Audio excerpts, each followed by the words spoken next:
Hey, you beautiful people, how have you been? Hope you had an amazing week and an equally amazing weekend awaits you. This is your friend and host Saumya bringing to you another episode of Snippets with Saumya. But before we delve into the topic today, thank you for liking, subscribing to the channel, and becoming part of the ever growing family.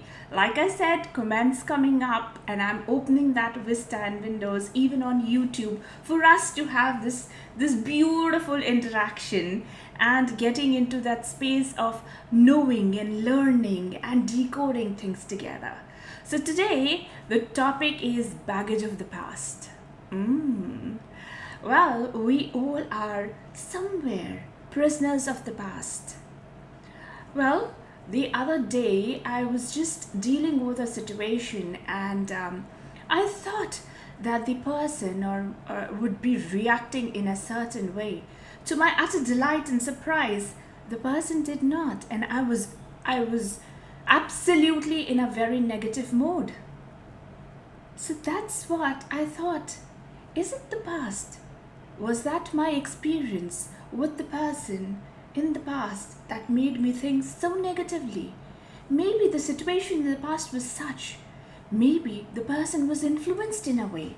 Maybe the person was going through a certain transition himself or herself for the person to react in a certain way with me, and me taking it also in such a manner that it scarred me for the future.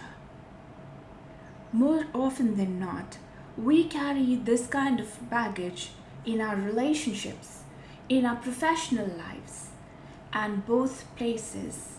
We tend to view things with a perspective which may not hold true in all circumstances.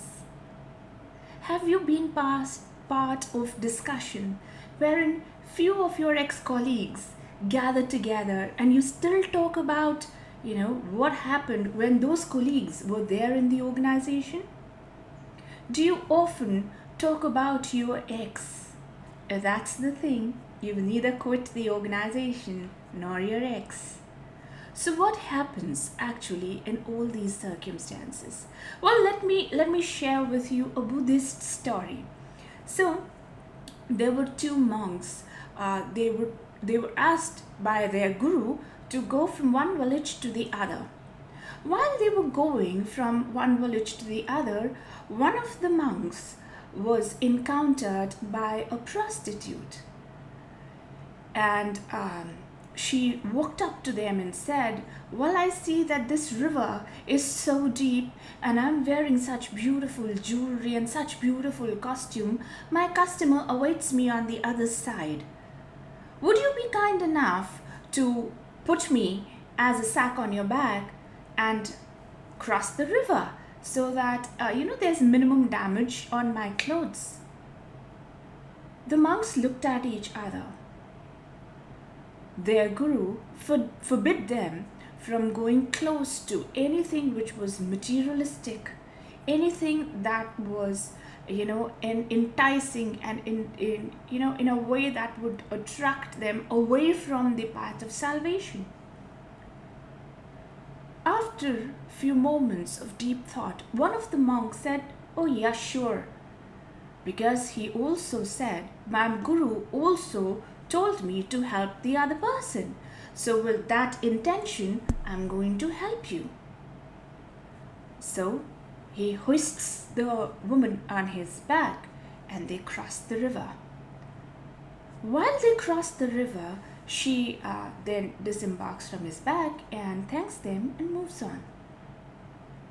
The two monks were walking and the other monk stopped talking to this monk who carried that baggage. And I'm calling the woman a baggage for a reason, and you'll know why. So the one who was carrying the woman or the baggage asked him, "What happened? Why are you not talking? We still have a long way to go, and if you are going to keep quiet, then this distance will seem all the more longer." The other monk looks at him and says, "That was very disgraceful of you to have someone on your back, and that too a woman, and moreover she was a prostitute. He says, so what? He said, you're not supposed to go near a woman. You're not supposed to touch the materialistic things. And she was adorned with so many ornaments. The other monk just smiled. He said, why are you smiling at me? This monk then says, well, I left the baggage on the bank and walked away while you, my friend, are still carrying the luggage and the baggage because you're still talking about it. Well, this is what happens with most of us. When we exit a room, do we really exit the room, or the conversations still stay? So how do you deal with it? I would give you 3 advices. Accept, acknowledge, and advance. You accept what has happened with you. You acknowledge it with a resounding yes. Embrace it. Yes, that has happened with you. And then take it as part of a beautiful experience and move on. If you don't do that, believe me, this luggage and additional luggage that are going to come back on you are going to be a huge pile-on. So from that, you're going to become a curved person, which is not right, because you'll be bending over in your own burden that you need not necessarily carry. Here's Saumya signing off again. Do like, share, and subscribe to the channel, and wishing you all the success. Bye-bye. Take care.